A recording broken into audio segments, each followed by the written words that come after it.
ஸ்தோத்திரம். நாம் இந்த காணொலி மூலியமாக பார்க்கிற யாவருக்கும் கேட்கிற யாவருக்கும் இயேசு கிறிஸ்துவின் நாமத்தில் வாழ்த்துதலையும் நன்றியை தெரிவித்துக் கொள்கிறேன். இந்த நாள் ஸ்தோத்திரம். நாம் நல்ல பொறுமை குறித்து நாம் பார்த்து கொண்டு வருகிறோம். நல்ல அந்த பொறுமை முதலாவது பார்த்தோம், பேசுவதில் நாம் பொறுமையாக இருக்கணும். ரெண்டாவது பார்த்தோம், வாக்குத்தத்தம் பெரும்படி நம்ம பொறுமையாக இருக்கணும். இன்றைக்கு மூணாவது நாளில் சில காரியங்களை பார்க்க போகிறோம். நீங்கள் எல்லாம் கர்த்தருக்குள்ள சுகமாய் நல்ல இருக்கிறீர்கள் என்று யோவானில் சொல்லப்பட்டபடி ஆத்மா வாழ்ந்தது போல நீ எல்லாவற்றையும் வாழ்ந்து சுகமாய் இருக்கும்படி நல்லதான் ஆண்டவர் நம்ம தெரிந்து கொண்டிருக்கிறார். நல்ல எல்லா கண்களும் அன்பின் பரலோக பிதாவே, இயேசு கிறிஸ்துவின் நாமத்தில் பரிசுத்த ஆவியோட ஐக்கியமாக செபிக்கிறோம். தொடர்ந்து ஆண்டவரே, இந்த ஒவ்வொரு சிஷ்யர்களும் கர்த்தருடைய கரம் எங்களோடு இருந்து எங்களை நீங்கள் நடத்தும்படியாக செபிக்கிறோம். தொடர்ந்து உங்களுடைய கிருபை இந்த இடத்துல இருக்கட்டும், உங்களுடைய பிரசன்னம் இந்த இடத்துல இருக்கட்டும். சகல சத்தியத்துக்குள்ள போதிக்கிற ஆவி எங்களோடு இருந்து எங்களை நடத்தட்டும். ஆண்டவரே, நீங்கள் பெருகட்டும், நான் சிறுகட்டும். இயேசு கிறிஸ்து நாமத்தில் நல்ல பிதாவே, ஆமென். நாம் சின்ன ஒரு சரணத்தை மாத்திரம் பாடிவிட்டு நம்மளுடைய வார்த்தை மேலே கடந்து போவோம். என் கூடவே ஓ இயேசுவே, நீர் இல்லாமல் நான் வாழ முடியாது. என் பக்கத்திலே ஓ இயேசுவே, நீர் இல்லாமல் நான் வாழ முடியாது. என் கூடவே ஓ இயேசுவே, நீர் இல்லாமல் நான் வாழ முடியாது. என் பக்கத்திலே ஓ இயேசுவே, நீர் இல்லாமல்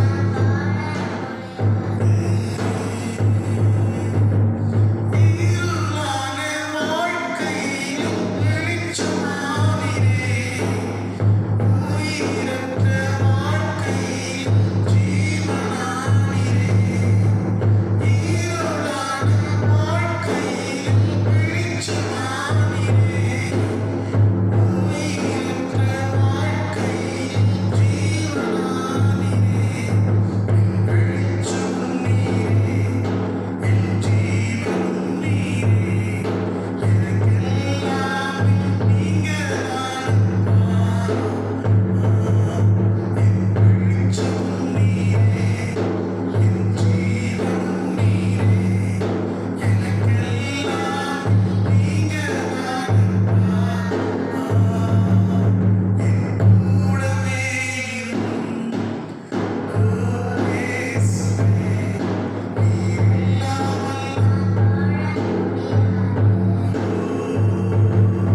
என் பக்கத்திலே ஓ இயேசுவே, நீர் இல்லாமல் வாழ முடியாது. ஆண்டவரே, இந்த நாட்டில் தொடர்ந்து நீர் எங்களை நடத்துங்கப்பா. இந்த வார்த்தை கேட்கிற ஒவ்வொருவரோடு நீங்க பேசுங்க ஆண்டவரே. இயேசு கிறிஸ்துவின் நாமத்தில் நல்ல பிதாவே, ஆமென். ஹல்லேலூயா. நல்ல கர்த்தரை நாம் மகிமைப்படுவதாக. கடந்த சில நாட்களாக வாரங்களாக நாம் பார்த்து கொண்டிருக்கிறோம். அந்த பொறுமை என்ற கனி, ஆவியின் கனிக்குள்ள இருக்கிற ஒரு கனி பொறுமை. அதில் நமக்கு இந்த பொறுமை உண்டானதான், எதில் நமக்கு பொறுமை உண்டாகணுன்றதான் ஒவ்வொரு பகுதிகளாக நாம் பார்த்துட்டு இருக்கோம். முதல்ல பார்த்தோம் பேசுவதிலே பொறுமை. ரெண்டாவது பார்த்தோம் வாக்குத்தத்தம் பெரும்படி நம்ம பொறுமையாக இருக்கணும். மூன்றாவது இன்றைக்கு நம்ம ஒரு காரியத்தை பார்க்க போகிறோம். கர்த்தருடைய நாமம் மகிமைப்படுவதாக. வாசிப்போம். ரோமர் 12வது அதிகாரம் 12வது வசனம். நம்பிக்கையிலே சந்தோஷமாயிருங்கள், உபத்திரவத்திலே பொறுமையாயிருங்கள், ஜபத்திலே உறுதியாய் பாருங்களேன், உபத்திரவத்திலே பொறுமையா இருங்கள். அப்போ உபத்திரவத்துல பொறுமையா இருக்க சொல்றாருன்னா, அந்த உபத்திரவத்துல ஏதோ ஒரு ஆசீர்வாதம், ஏதோ ஒரு காரியத்தை நமக்குள்ளாக தேவன் செய்யும்படிதான் உபத்திரவத்திலே பொறுமையா இருங்கள். ஒன்று, அது நமக்குள்ள இருக்கிற ஜன்ம ஸ்வாவங்களை மாற்றி நமக்குள்ள திவ்ய ஸ்வாவமாய் மாற்றுகிறது. ஒன்று, நம் மாம்சத்துக்குரியவர்களாய் இருக்கிற நம்மை ஆவிக்குரியவர்களாய், தேவனுக்கு உகந்தவர்களாய், அவருடைய சித்தத்தை இந்த பூமியில் செய்யும்படியான ஒரு காரியத்தை நமக்குள்ள உருவாக்கும்படிதான் ஆண்டவர் அந்த உபத்திரவத்துல பொறுமையாயிருங்கள்னு சொல்றார். அல்லேலூயா, கர்த்தருடைய நாமம் மகிமைப்படுவதாக. நல்ல இந்த உபத்திரவத்துல இன்னைக்கு பொறுமையா நம்மளால இருக்க முடியல. ஏன்னா இன்னைக்கு பார்த்தீங்கன்னா ஃபுட்டு கூட என்ன ஃபுட்டு வந்துச்சு? Fast food. நம்ம வீட்டில் சமைச்சு சாப்பிட்றதுலாம் இப்போ நேரம் இல்லை. நேரம் ஹோட்டல் போகணும், உட்காரணும், பில் கட்டணும், சாப்பிடணும். ஆனால் இந்த லாக்டவுன் பீரியடில் நிறைய பேர் ஹோட்டலில் சாப்பிட்ருந்தவங்க, நிறைய பேர் அப்படி இப்படின்னு சாப்பிட்ருந்தவங்கலாம் இன்றைக்கு வீட்டில் உட்கார்ந்து சாப்பிட்றாங்க.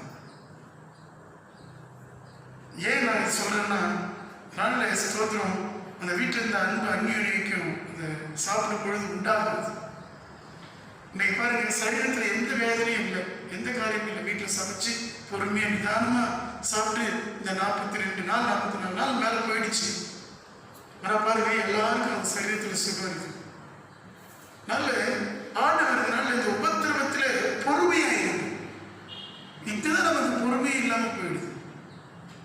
இந்த பொறுமையை கற்றுக்கொள்ளும்படிதான் ஆண்டவர் நமக்கு உபத்திரவத்தை அனுமதிக்கிறார். அந்த உபத்திரவத்தில் தான் பொறுமை உண்டாகிறது.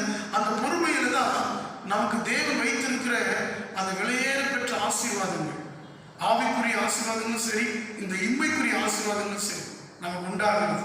நாம நினைக்கிற மாதிரிலாம் உடனே எல்லாம் உண்டாயிடுச்சுன்னா அது நம்ம கேட்டுதான் விளைவிக்கிறது. இன்னைக்கு இருக்கிற எல்லாம் பாருங்க, எதெல்லாம் நம்ம ஸ்பீடாக உருவாக்கி வச்சிருக்கிறோமோ அந்த எல்லா ஸ்பீடுமே நமக்கு வேதனையும், நமக்கு மன உளைச்சல்களையும், நமக்கு அநேக காரியங்களை தேவையில்லாமல் கொண்டு வந்து விடுகிறது. ஆனால் பொறுமையாக இருந்து பெற்றுக்கொள்கிற எந்த காரியமாக இருந்தாலும் அது நமக்கு மிகுந்த சந்தோஷத்தையும் ஆசீர்வாதத்தையும் நம்ம கொண்டு வருகிறதா இருக்கிறது. கர்த்தருடைய நாமம் மகிமைப்படுவதாக. நம்ம பார்ப்போமா? இன்னைக்கு வாசிப்போம். சங்கீதங்களின் புத்தகம் 119 67 73. நான் உபத்திரவப்படுகிறதுக்கு முன் வழி தப்பி நடந்தேன், இப்பொழுதோ உம்முடைய வார்த்தையை காத்து நடக்கிறேன். நான் உபத்திரவப்பட்டது எனக்கு நல்லது, அதனால் உமது பிரமாணங்களை கற்றுக்கொள்கிறேன். ஹல்லேலூயா, கர்த்தருடைய நாமம் மகிமைப்படுவதாக. நான் உபத்திரவப்படாமல் இருந்தா எப்படி நடப்போம்னா, நம்ம வழி எதுன்னே தெரியாம நடந்துட்டு போயிடும். உபத்திரவப்படும் பொழுதுதான் நம்முடைய வழிகள் சரியாகிறது. நான் உபத்திரவப்படாததுக்கு முன்பதாக வழி தப்பி நடந்தேன். உபத்திரவப்பட்ட பிறகுதான் நான் வழி சரியா நடக்கிறேன். எந்த வழின்னா தேவனுடைய வழிகள். ரெண்டாவது சொல்ல, நான் உபத்திரவப்பட்டது நல்லது, அதனால உங்க பிரமாணங்களை என்ன பண்றேன்? கற்றுக்கொள்கிறேன். நல்ல நம்ம உபத்திரவப்படாமல் இருந்தனா நம்ம நிறைய காரியங்களை கற்றுக்கொள்ளவே முடியாது. உபத்திரவப்படுறது ரொம்ப நல்லதுன்னு நினைக்கணும். முதல்ல மனதில் உங்களுக்கு ஒரு எண்ணம் வரணும். இந்த காலங்களில் நமக்கு ஒரு உபத்திரவம், ஒரு காரியம் வந்துருக்குன்னா, இன்றைக்கு கூட நம்ம நிறைய பேர் உபத்திரவப்பட்டு கொண்டு தான் இருக்கிறோம். ஆனால் இந்த உபத்திரவத்தில் இது நல்லதுன்னு சொல்லுகிற அந்த மனது நமக்கு உண்டாகும். அதுதான் பொறுமை. அங்கதான் பொறுமையே இருக்கிறது. எந்த அளவுக்கு உபத்திரவத்தை சகித்து நிற்கிறோமோ அந்த இடத்துல தான் பொறுமை நமக்கு ஆசீர்வாதத்தை கொண்டு வந்து சேர்க்கிறது. அல்லேலூயா. தாவீது சங்கீதம் 119 71 சொல்லுகிறார். நல்ல நம்ம வாசிப்போம். பவுல் இதை குறித்து என்ன சொல்லுகிறார் என்று 5வது அதிகாரம் ரோமர் 3-4 ஆகிய வசனங்களை நம்ம வாசிப்போம். அது மாத்திரமல்ல, உபத்திரவம் பொறுமையையும், பொறுமை பரீட்சையையும், பரீட்சை நம்பிக்கையையும் உண்டாக்குகிறது என்று நாங்கள் அறிந்து உபத்திரவங்களிலேயும் மேன்மை பாராட்டுகிறோம். அல்லேலூயா. உபத்திரவங்களிலே நாங்கள் என்ன பண்றோம்? மேன்மை பாராட்டுகிறோம். அது மாத்திரமல்ல, உபத்திரவம் பொறுமையையும், பொறுமையா இருக்கும்போது அதுவே நமக்கு டெஸ்ட். அந்த டெஸ்ட்ல நாம இருக்கும் பொழுது அந்த உபத்திரவங்களை குறித்து நான் மேன்மை பாராட்டுகிறேன். இன்னைக்கு நல்லா யோசிச்சு பாருங்களேன்.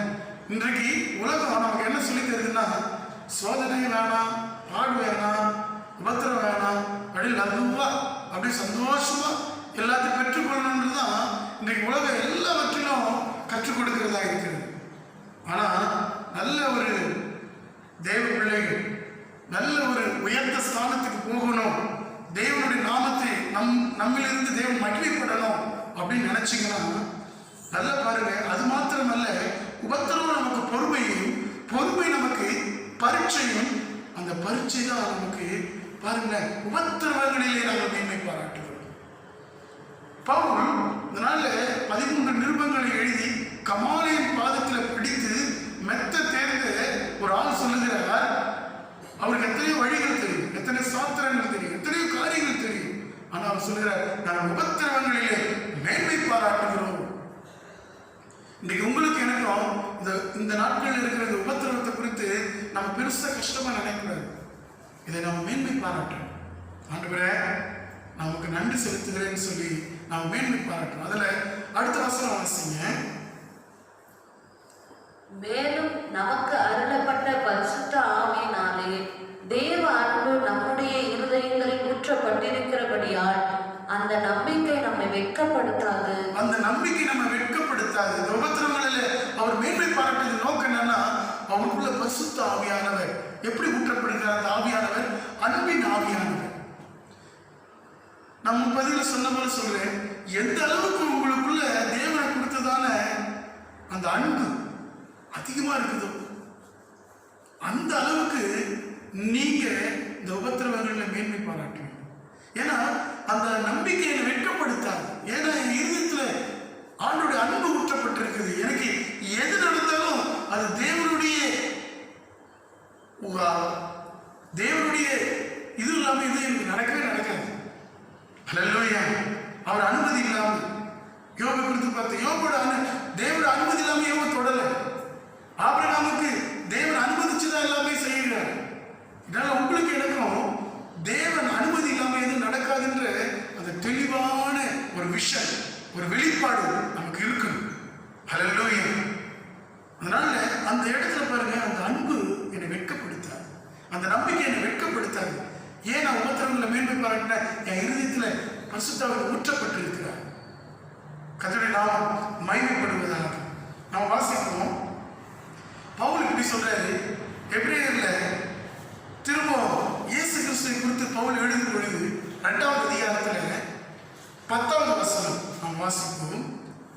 ஏனென்றால் தமக்காகவும் தம்மாலேயும் சகலத்தையும் உண்டாக்கினவர் அநேக பிள்ளைகளை மகிமையில் கொண்டு வந்து சேர்க்கையில் அவர்களுடைய ரட்சிப்பின் அதிபதியை உபத்திரவங்களினாலே பூரணப்படுத்துகிறது அவருக்கு ஏற்றதாய் இருந்தது.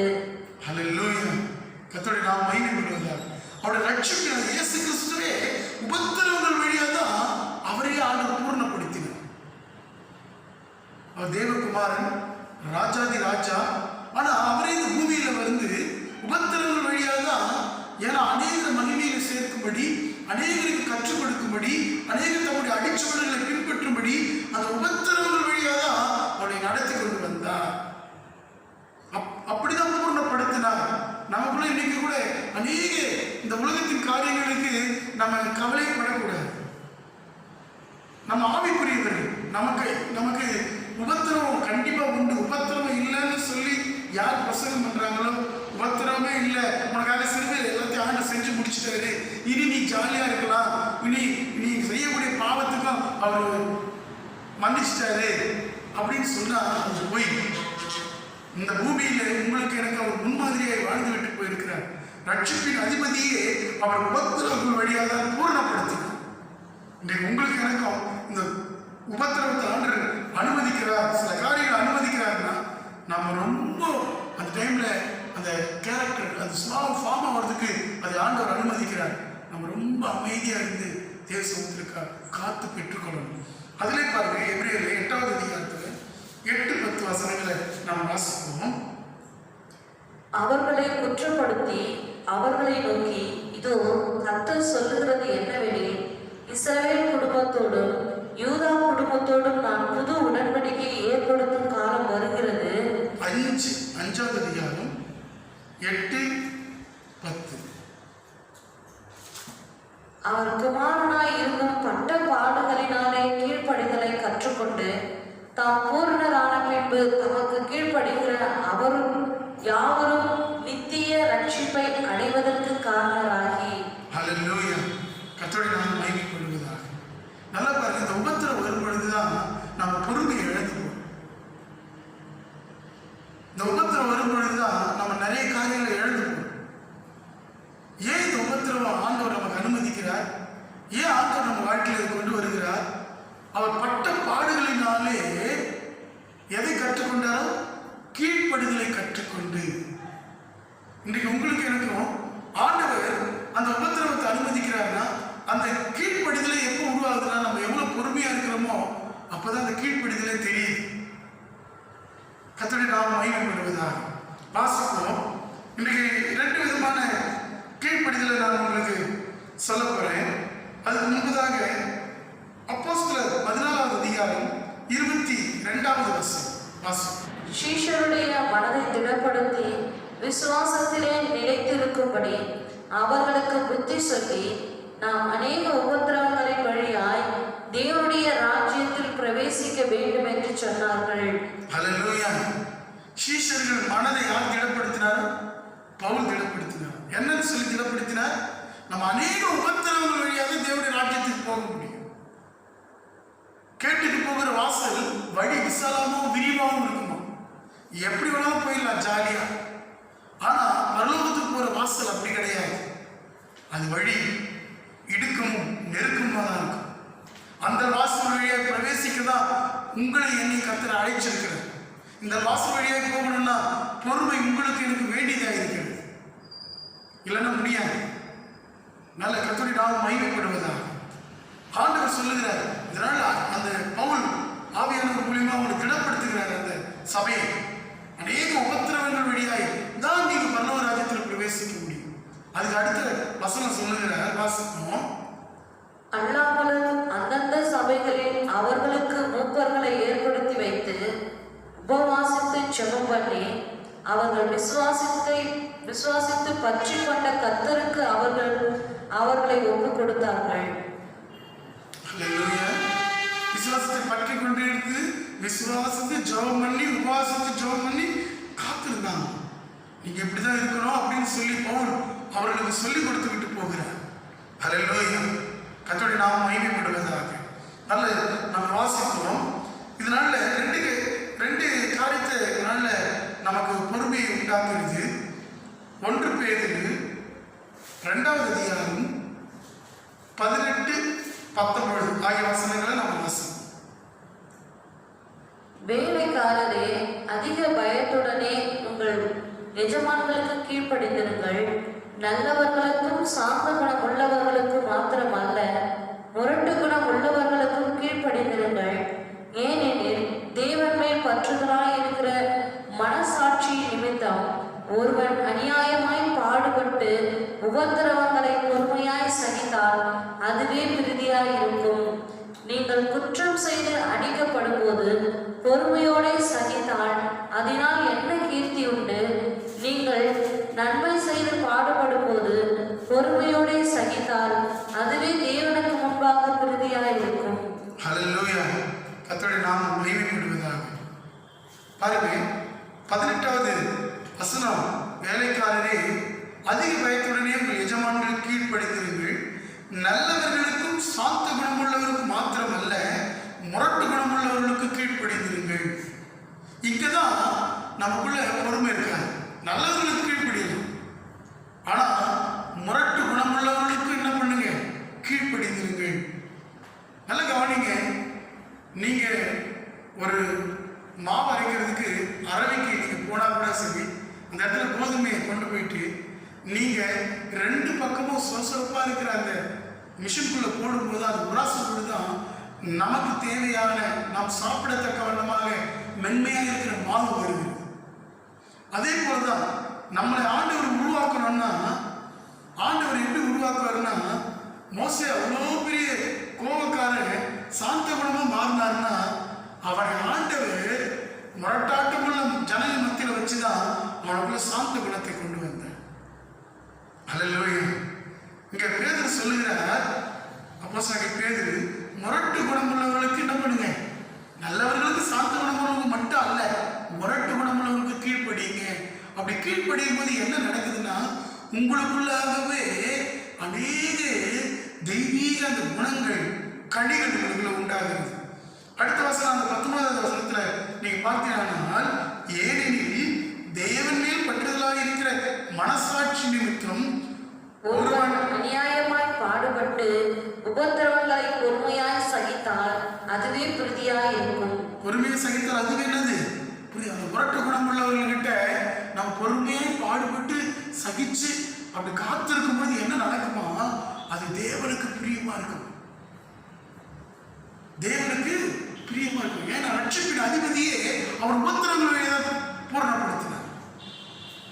அது ஏன்னா உங்களை அடுத்த தேவன் மேன்மையான ஒரு ஸ்தானத்தை கொண்டு போவதற்காக தான் அந்த காரியத்தை செய்கிறார்.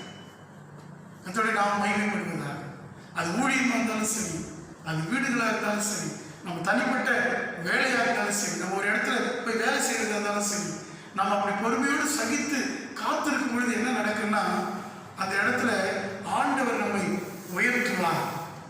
ஆண்டவர் நம்மை எல்லாத்துக்கும் மேலாக ஸ்தானத்துக்கு மேலாக கொண்டு வந்து வைப்பார். கர்த்தருடைய நாமம் மகிமைப்படுவதாக. இரண்டாவது ஒரு காரியம், இது ஒரு பகுதி, அதிலே பார்த்துங்க வாசிப்போம். 20வது வசனம், நீங்கள் குற்றம் செய்து அடிக்கப்படும் போது பொறுமையோடு சகித்தால் அதனால் என்ன கீர்த்தி உண்டு? நம்ம உலகத்தில் இருக்கும் பொழுது நிறைய பொய் சொன்னோம், நிறைய சண்டை போட்டோம், நிறைய காரியங்களை செஞ்சோம். அதை நமக்கு அப்படி குற்றம் செய்து நம்ம என்ன பண்ணோம், அடி வாங்கணும், திட்டு வாங்கணும், எல்லாம் செஞ்சோம். அதனால நமக்கு ஒரு கீர்த்தி என்ன பண்ணல, வரல, வெறும் அவப்பேர் தான் வந்தது. ஆனா அடுத்த வசனம் சொல்லுகிறது, வாசிப்போம். நீங்கள் நன்மை செய்து பாடுபடும் போது பொறுமையோடு சகித்தால் அதுவே தேவனுக்கு முன்பாக பிரதியாயிருக்கும். நல்ல நன்மை செய்து பாடுபடும் பொழுது நம்ம அதை என்ன பண்ணணும், பொறுமையோடு சகிக்கணும். இன்னைக்கு கிறிஸ்துவத்துக்குள்ள வந்துட்டோம், இன்னைக்கு ஆண்டவர் நம்மை தேர்ந்தெடுத்துட்டாரு. இன்னமும் நம்ம உண்மையா இருக்கிறதில்ல, நம்ம சண்டை போடுறதில்லை, இன்னும் நிறைய காரியங்கள தேவனுக்காக தேவனுக்காக தேவனுக்காக பொறுமையோடு சகித்து அதெல்லாம் நம்ம அப்புறப்படுத்தும் பொழுது தேவனுக்கு அது பிரியமா மாறும். தேவனுக்காக அடி வாங்குறேன், தேவனுக்காக நான் திட்டு வாங்குறேன், தேவனுக்காக நான் இதை சகிச்சு கொள்றேன், தேவனுக்காக தான் நான் அமைதியா போறேன். நீங்க இப்படி போகும் பொழுது அந்த உங்களுக்கு பொறுமை என்ற அந்த குணாதிசயம் உங்களுக்குள்ள உண்டாகிறது மட்டும் இல்ல, அது தேவனுக்கு பிரியமாய் மாறுகிறது. கர்த்தருடைய நாமம் மகிமைப்படுவதாக. இன்னைக்கு இந்த உபதேசம் யாருக்குமே புரியல. ஆண்டவரை ஆசீர்வதிப்பார், ஆண்டவரை உயர்த்துவார், ஆண்டவரை எழுப்புதல்ல பயன்படுத்துவார். எழுப்புதெல்லாம் ஆண்டு அவசியத்துல பயன்படுத்த முடியாது. உங்களுக்கு எனக்கு அந்த திவ்ய சுவாபம் உண்டாகிற வரைக்கும் எழுப்புதலை பயன்படுத்த முடியாது. ஆண்டவர் எப்படி எழுப்புதலை பயன்படுத்த, ஜெபிச்சா அநேக காரியங்களை பார்த்தா எழுப்புதலை பயன்படுத்துவார்னு நினைக்கிறீங்களா? கிடையவே கிடையாது. அல்லேலூயா. நமக்குள்ள பொறுமை என்ற கனி உண்டாகும். பொறுமை என்ற அந்த கனி எப்போ உண்டாகுன்னா, நம்ம வீட்டம்மா திட்டு, நம்ம வீட்டம்மா நம்மளை திட்டாவே பொறுமையா இருக்க மாட்டோம். கொஞ்சம் சாப்பாடு இல்லைன்னா பொறுமையா இருக்க மாட்டோம். கொஞ்சம் யாருன்னா ஒன்று சொல்லிட்டா நம்ம பொறுமையா இருக்க மாட்டோம். உடனே முகத்தை என்ன பண்ணிடுறோம், திருப்பிடுறோம். உடனே மூஞ்ச 4 நாள் 3 நாள் உருன்னு வச்சிருக்கிறோம். ஆனா நம்ம ஜபலாம், ஆண்டவரே இந்தியாவில் எழுப்புதல் வரணும், இது நடக்கணும், அது இல்லைம்மா. வீட்டில் ஃபர்ஸ்ட் எழுப்புதல் உண்டாகட்டும், உனக்குள்ள முதல்ல எழுப்புதல் உண்டாகட்டும். தெய்வ சமூகத்தில் பொறுமையோடு உபத்திரவத்தில் பொறுமையாக இருந்து சொல்லப்படுது. கர்த்தரை நாம் மகிமைப்படுவதாக. நல்ல உங்களுக்கு உபத்திரவம் தேவன் நிமித்தமாக வரும் பொழுது, தேவனுடைய வசனத்தின் நிமித்தமாக வரும் பொழுது, அதுக்காக நம்ம பொறுமையோடு சகித்து காத்திருக்கோம். அப்பேற்பட்ட ஆட்களை தான் பரலோகம் ஏற்றுக்கொள்ளும். அடுத்த வசனம் வாசிங்க. இதற்காக நீங்கள் அழைக்கப்பட்டும் இருக்கிறீர்கள். இதுக்காக நீங்க அழைக்கப்பட்டிருக்கிறீங்க.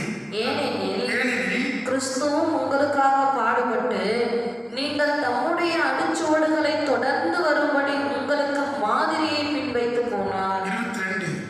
அவர் பாவம் செய்யவில்லை, அவருடைய வாயிலே வஞ்சனை காணப்படவும் இல்லை. 23.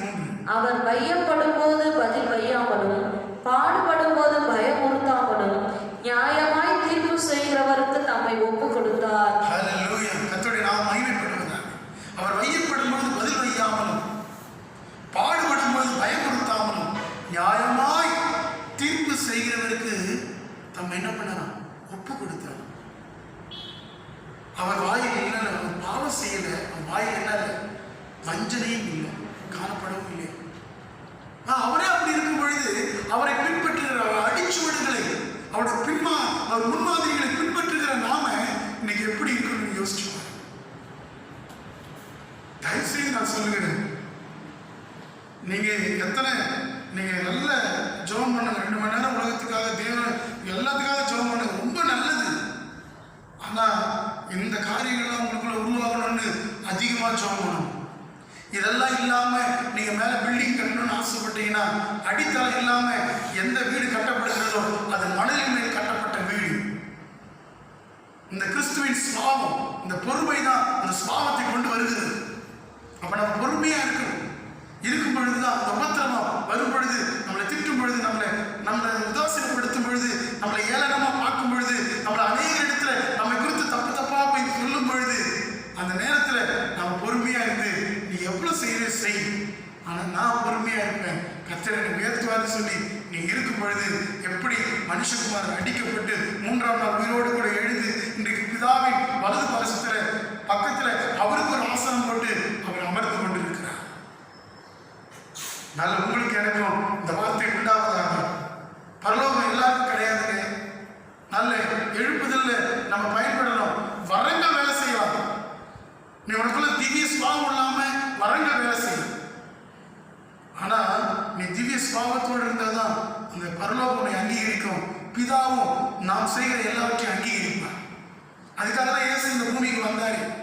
உன்னை கொண்டு செய்ய வேண்டிய காரியங்களை ஈஸியா செஞ்சிடலாம்.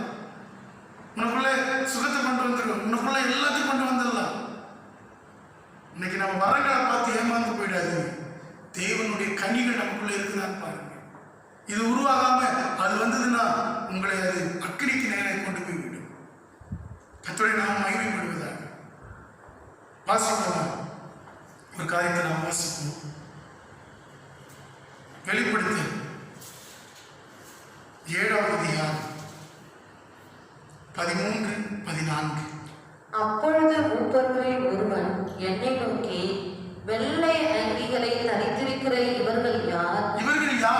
எங்கே இருந்து வந்தார்கள் என்று கேட்டான். அதற்கு நான் ஆண்டவனே, அது உமக்கே தெரியும் என்றேன்.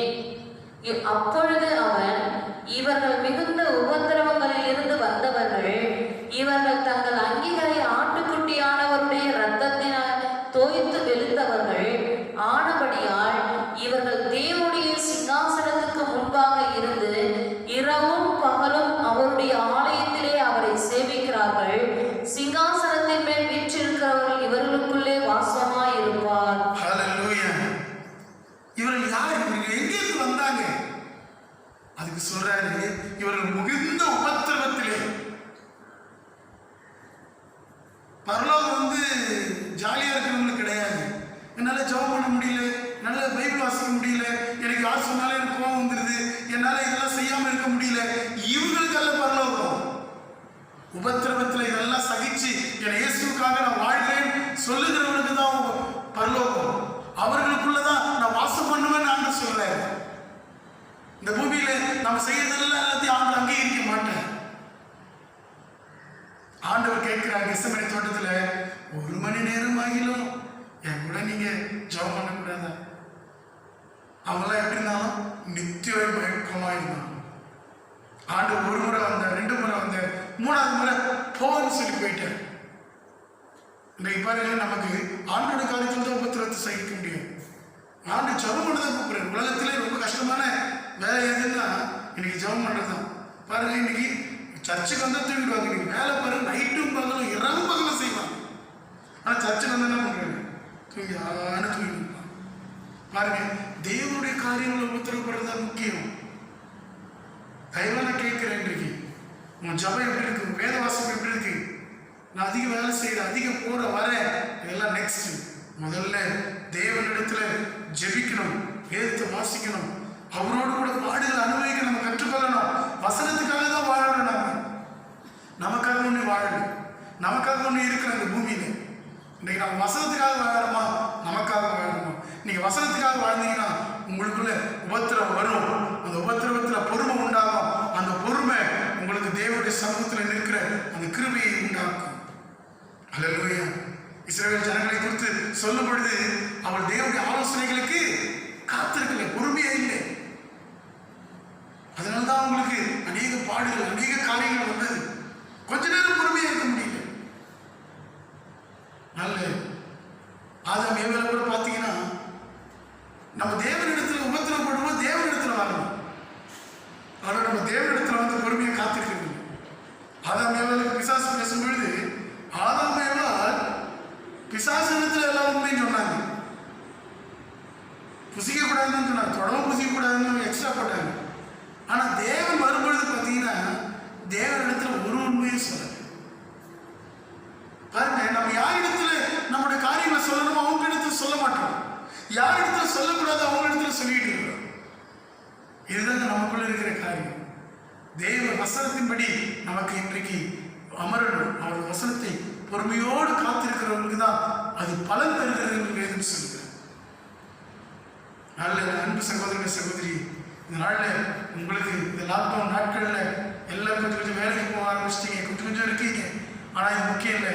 அடுத்தது ஒரு தேவ மனுஷன் சொல்லுகிற கடைசி கால செய்தி எடுக்கிறவர், அடுத்தது வெட்டி கிளிகள் இந்திய தேசத்தை நோக்கி படையெடுக்க போகிறது. அது வந்துச்சுன்னா தேசத்துல பஞ்சம் தாண்டவம் ஆடுவோம். 9வது வசனம். அதற்காக என் கிருபை உனக்கு போதும், பலவீனத்திலே என் பலம் பூரணமாய் விளங்கும் என்றார். ஆகையால் கிறிஸ்துவின் வல்லமை என் மேல் தங்கும்படி என் பலவீனங்களை குறித்து நான் மிகவும் சந்தோஷமாய் மேன்மை பாராட்டுவேன். அவருக்கு ஒரு முள் கொடுக்கப்பட்டிருது. 3 முறை ஜெபம் பண்ணுகிறார். அவ்வளவு உபத்திரம் அந்த முள்ளினால. அவர் சரீரத்துல அந்த முள் கொடுக்கப்பட்டிருந்தது சொல்லுது. இது எனக்கு குட்டுகிற சாத்தானுடைய அம்பா இருக்குது, என்னால முடியல. அப்ப ஜெபம் பண்ணும் பொழுது ஆண்டவர் சொல்லுகிறார், என் கிருபை உனக்கு போதும், உன் பலவீனத்தில் என் பலன் பூரணமாய் விளங்கும். இன்னைக்கு எதா இருந்தாலும் நம்ம தெய்வ சமூகத்தை நோக்கி நிற்கும் பொழுது நமக்கு அந்த பொறுமை உண்டாகும். அவர் சொல்லுகிறார், அடுத்த வசனம் அதை அனுபவிச்சிட்ட பிறகு அந்த வசனத்தை அவர் எழுதுகிறார். 10வது வசனம். அந்தபடி நான் பலவீனமாய் இருக்கும் போதே பலமுள்ளவர்களாய் இருக்கிறேன். ஆகையால் கிறிஸ்துவின் நிமித்தம் எனக்கு வரும் பலவீனங்களிலும் நிந்தைகளிலும் நெருக்கங்களிலும் துன்பங்களிலும் இடுக்கண்களிலும் நான் பிரியப்படுகிறேன். நான் பிரியப்படுகிறேன். பலவீனங்களிலும் நிந்தைகளிலும் துன்பங்களிலும் இடுக்கண்களிலும் நான் ரொம்ப பிரியப்படுறேன். இன்றைக்கு இதை நீங்கள் நானும் சொல்லணும். ஒருத்தங்க பேசிட்டா, ஒருத்தங்க திட்டா, ஒருத்தங்க எதனா பண்ணிட்டா, எதனா போயிட்டு நம்ம சரீரத்தில் ஒரு பலவீனம் வந்தா, ஆண்டவரே உனக்கு ஸ்தோத்திரம், ஆண்டவரே எனக்கு ஏதோ ஒன்று கற்றுக் கொடுக்குறீங்க, ஏதோ எனக்குள்ள ஒரு காரியத்தை உருவாக்குறீங்க, ஆண்டவரே உங்க நாமத்துக்கு மகிமை வர பண்ணும்படியாய் என்னை உருவாக்குகிறீங்கன்னு சொல்லணும். யோசேப்பு குறித்து சொல்லும் பொழுது அவன் அந்த வசனம் அவன் உயர்த்தப்படும் வரைக்கும் அவனை புடமிட்டது. அது எப்படி புடமிட்டுதான்? இரும்பு விலகினாலே அவனை உட்காவல் அறையில போட்டு புடமிட்டான். அதுதான் யோசேப்பு அவ்வளோ பெரிய ஆட்கள். அவன்தான் பிரதம மந்திரி, அவன்தான் அந்த ஃபினான்ஸ், அந்த உணவுத்துறை மந்திரி, எல்லா பதவியும் அவன் வகித்தது காரணம் என்ன தெரியுமா? அவன் அந்த உபத்திரவங்களிலே பொறுமையா இருந்தான். இன்னைக்கு உபத்திரவத்தில் நீங்க பொறுமையா இருந்து பாருங்க. முரட்டு குணமுள்ளவர்கள் பொறுமையா இருந்து பாருங்க. உங்களுக்கு பொறுமை, அந்த உபத்திரம் வரும்போது பரீட்சை, அந்த பரீட்சையில பொறுமையா இருந்து பாருங்க. கர்த்தர்களை உயர்த்த அவர் நிச்சயம் இருக்கு. இந்த நாட்கள்ல ஏதோ இன்னைக்கு ஐயோ இப்படிலாம் நடக்குது, இந்த வேற ஏதோ தேடி போகாது. தேவ சமூகமே உங்களுடைய உணவா, உங்களுடைய பேச்சா, உங்களுடைய உறக்கமா, உங்களுடைய எல்லா தேவ சமூகமாய் மாறட்டும். எல்லா கண்களை மூடுமா. ஆண்டவரே, உபத்திரவத்தில் பொறுமையா இருக்கணும். எனக்கு என்னை குறித்து பேசும் பொழுது, என்னை குறித்து யாராவது எதனா சொல்லும் பொழுது, அல்லது என்னை வேறென்றே ஆண்டவர் அற்பமாய் எண்ணும் பொழுது, என்னை உதாசீனப்படுத்தும் பொழுது, ஆண்டவரே அதில் நான் பேசாதபடி நான் பொறுமையா இருக்கணும். அந்த பொறுமை எனக்கு கீழ்ப்படிதல் கற்றுக் கொடுக்கிறது. அந்த பொறுமை எனக்கு தேவனுக்கு பிரியமாய் இருக்க மாற்றுகிறது. அந்த பொறுமை என்னை தேவனை போல மாற்றுகிறது. ஆண்டவரே, நாளில் இதை நீங்க எங்க பெற்றுக்கொள்ள முடியும்னா, அனுதினமும் வாழ்க்கையில அபிஷேகத்தால் நிரப்பப்பட்டு, அன்பின் அபிஷேகத்தால் நிரப்பப்படும். 2வது வார்த்தையினால நீங்க நிரப்பப்படும். எப்பொழுது தேவ சமூகத்தில் காத்திருந்து அவருடைய சமூகத்தில் ஏதா இருந்தாலும் நம்ம ஒரு சமூகத்தில் தெரிவித்து அதுக்கான பலனை பெற்றுக்கொள்ள வேண்டும். நல்ல அந்த சிலுவைக்கு அவர் போகும் பொழுது சீஷர்கள் எல்லாம் ஓடி போனது காரணமே அவர்களுக்கு தேவ சமூகத்தில் காத்தில்லை. அதனால அவர்களால அந்த உபத்திரவத்தில் பொறுமையா இருக்க முடியல. அவர் தேவனுடைய அன்பை புரிந்து கொள்ளலை. அதனால உபத்திரவத்தில் பொறுமையா இருக்க முடியல. இது நம் குறித்தாகட்டும். எல்லா கண்களும் ஆண்டவரே, இந்த உபத்திரவத்தில் நான் பொறுமையா இருக்க எனக்கு கற்றுக் கொடுங்க. இந்த உபத்திரம் வரும்பொழுது அதை சகிக்க எனக்கு கற்றுத்தாங்க. அது இவங்க என்ன இதனால தான் பேசுறாங்கன்னு நினைக்காதபடி, இதனால தான் என்ன உதாசனப்படுத்துறாங்கன்னு நினைக்காதபடி, இதெல்லாம் நீங்க அனுமதிக்கிறது என்னை உயர்த்துவதற்காகவே. அழகாக இருக்கிற யாவரையும் இவர்கள் ஆண்டவரே மிகுந்த உபத்திரவத்திலிருந்து வந்தவர்கள். ஆட்டுக்குட்டியின் ரத்தத்தினால் துவைக்கப்பட்ட வஸ்திரம் அவர்களுக்கு இருந்தது. நான் அவர்களுக்குள்ளே உள்ளாங்க, அவர்களுக்குள்ள வாசம் பண்ணுவேன்னு சொன்னேன். நல்ல சுகத்தினால் பொறுமையா இருந்தேன்.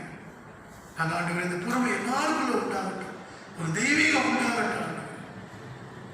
என்னம்மை அறியணுமே, என்னம்மை அறியணுமே,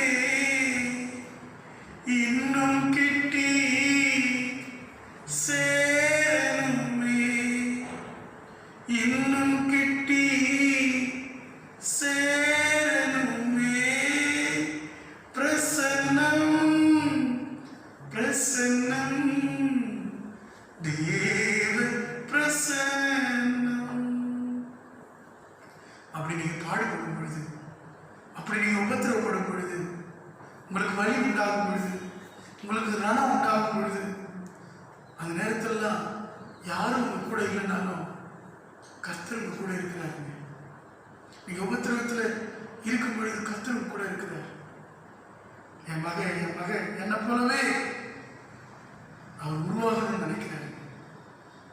கர்த்தருக்கு காத்திருக்கிறவர்களும் புது பலன் அடைந்து கழுகுகளை போல சட்டைகளை அடித்து உயர எழுப்புவார்கள். அவர் ஓடினாலும் களைப்படையார்கள், நடந்தாலும் சோர்ந்து போகிறார்கள். நீ கர்த்தருக்கு காத்திருக்கிறியா? பொறுமையோடு இருக்கிறியா? நீ புது பலன் அடையிற. அமைதியா இரு. உன்னை சவிக்கட்டும், உன்னை பகைக்கட்டும், உன்னை நிந்திக்கட்டும், உன்னை துன்பப்படுத்தட்டும், ஆனால் உனக்கு ஆசீர்வாதம் உண்டாகும். ஆண்டவரே, இந்த வார்த்தை கேட்டு ஒவ்வொரு உள்ளங்களிலே நீங்க இடைபடுங்கப்பா, நீங்க பேசுங்கப்பா. உபத்திரத்தின் பாடு ஊழாய் அவர் சென்று கொண்டிருக்கும் பொழுது பொறுமை என்ற கனி எனக்குள்ள உண்டாகிறது என்ற அந்த உணர்வு அவர்களுக்குள்ள உண்டாகட்டும்.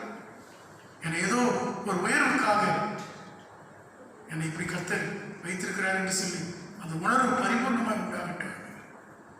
இயேசு கிறிஸ்துவின் நாமத்தில் நல்ல பிதாவே, ஆமென். இதுக்குரிய எல்லா துதி, எல்லா கணம், எல்லா மகிமையும் நமக்கு ஒருவருக்கு மாத்திரம் உண்டாகட்டும். என்னை தாழ்த்துவரும் பெருமையாக இயேசு கிறிஸ்து நாமத்தில் நல்ல பிதாவே, ஆமென். என் ஆத்மாவே கர்த்தரை ஸ்தோத்திரி, என் முழு உள்ளமே அவர் பரிசுத்த நாமத்தை ஸ்தோத்திரி. என் ஆத்மாவே கர்த்தரை ஸ்தோத்திரி, அவர் செய்த சகல உபகாரங்களையும் மறவாதே.